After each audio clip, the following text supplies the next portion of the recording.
choice. Thanks for listening.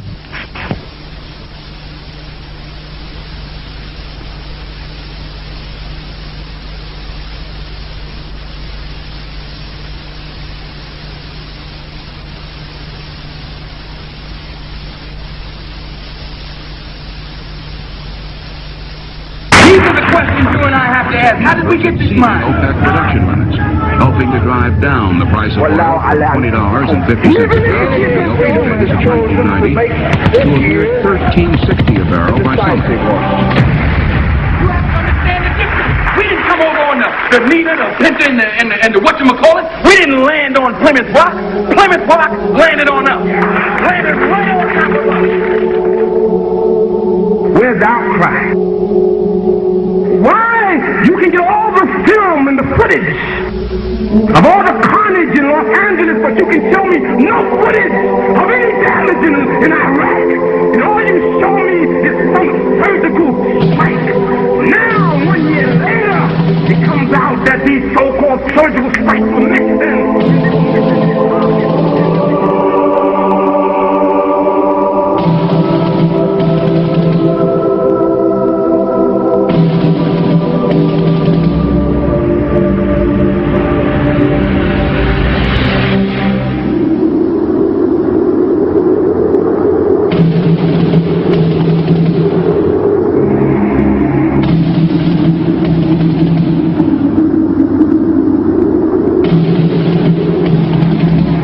August 2nd, 1990, Saddam Hussein's forces crashed through the defences of oil-rich Kuwait.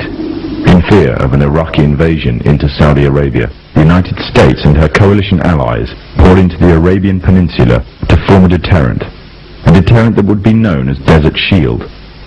The result was a series of diplomatic talks, negotiations and counter-negotiations that rapidly declined into a no-hope situation. On August the 17th, 1991, Desert Shield became Desert Storm. Center of this city. Just one comment. Clearly I've never been there, but it feels like we're in the center of hell. There continue to be these flashes of light often. Whoa! Holy cow! The conflict was witnessed by millions through the eye of CNN and the BBC, showing propaganda of the systematic eradication of Saddam's forces by a coalition far superior in technological, political and economic power. However, what was little known was that from the outset the war was engineered, controlled and manipulated by an elite group. A group which had created the illusion of a man with power, at the head of a million-strong army, on the verge of going nuclear. A man who had gained control over 1/5 of the world's oil overnight. However, in reality, he was merely a pawn, in amongst many pawns. Just a puppet in a grand master plan, with the Gulf War as a well-orchestrated stepping stone. The orchestrators of the war were by no means strangers to controlling major world events. In fact, they have done so for centuries. From the shadows, they have engineered every major war, revolution and recession. They control everything you read, everything you hear, and everything you see. They have managed to indoctrinate an entire populace to their way of thinking, and have infiltrated key positions in places of authority. And it is from the shadows that they have created a new political order, a new economic order, and more sinister, a new religious order. Their ultimate aim is total global domination, and they will stop at nothing to reach their goal. The goal that was outlined in a speech given by former President of the United States, George Bush. What is at stake is more than one small country. It is a big idea, a new world order.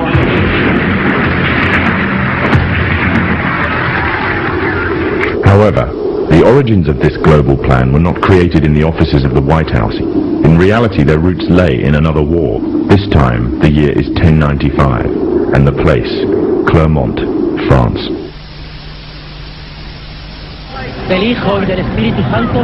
11th century Europe was ruled by the Church, which held a firm grip on the hearts and minds of the people.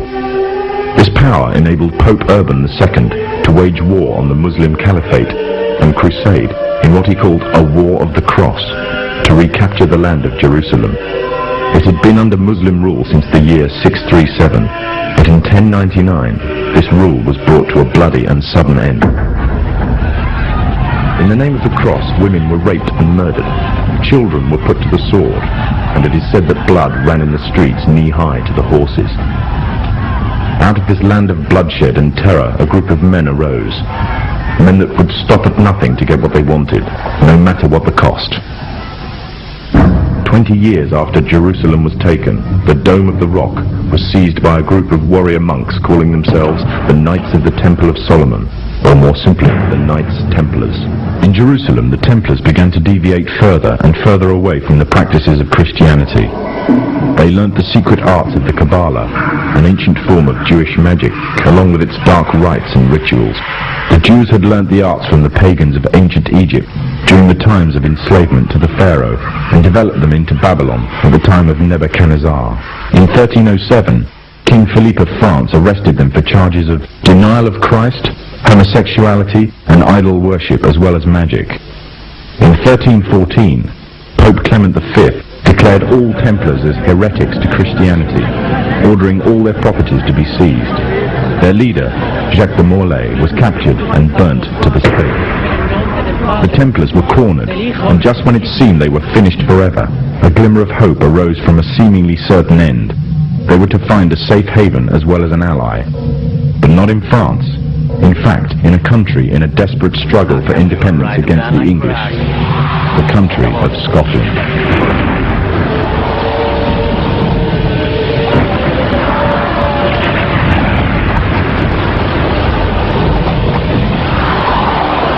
For some, Scotland's hope of independence had died with the death of William Wallace. However, to the King of Scotland, Robert the Bruce, the arrival of the Templars gave him a new secret weapon. Their experience, gained over 200 years of fighting the mighty armies of Islam, had made them expert in combat and warfare, and more than a match for any army brought before them. In 1314, the Templars, allied with Robert the Bruce and his army, took to the fields of Bannockburn in the long-awaited showdown with the English. Robert the Bruce's foresight paid off. The 25,000-strong English army suffered a humiliating defeat at the hands of only 6,500 men. The dream of an independent Scotland had finally been achieved.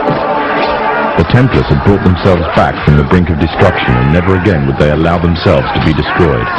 This time, they would control the country by controlling its kings, and in order to preserve their secret order, the Templars would have to die, or more precisely, the name would have to die. The Templars, who had escaped Europe, were finally laid to rest in Roslin Chapel, Scotland, which stands to this day as sign of their presence in Britain. Their descendants became the true power of Scotland. In 1603, the death of Queen Elizabeth I left England without an heir to the throne. By virtue of descent, King James V of Scotland became King of England. In doing so, Scotland and England joined to form a new kingdom, and the power that the Templars held over Scotland spread to give them a firm grip on the whole of Great Britain. For over 100 years, the Templars concealed their activities, fading into the background until they were little known and little remembered. However, they did not cease to keep a firm grip on Britain. All the time they were planning, regrouping, and infiltrating positions of power in all corners of the kingdom. In 1717, the Templars made their reappearance in Europe. They had grown in both number and strength, and were now ready to coin a new identity, free from their reputation of the past, and given credibility by none other than the monarchy and aristocracy of England. And the name they chose for themselves was a name that will be known by many, but understood by a few. This new name, the Freemasons.